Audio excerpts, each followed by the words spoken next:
சிறப்பாக நடந்து முடிந்தது. இதற்காக வந்திருந்த இந்த 3 வார்த்தைகளுக்கு ஒரு பெரிய கைத்தறல் கொடுத்துடலாம்.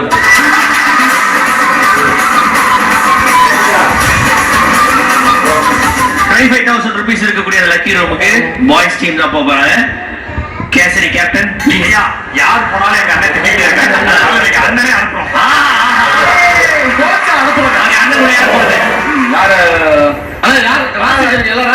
நீதான் ரொம்ப நேரம் பார்ப்போம். ஜீரோ மட்டும் எடுத்து வந்தீங்க, அதுக்கப்புறம் உங்க பேச்ச ஒரு பேர் அப்படின்னா என்ன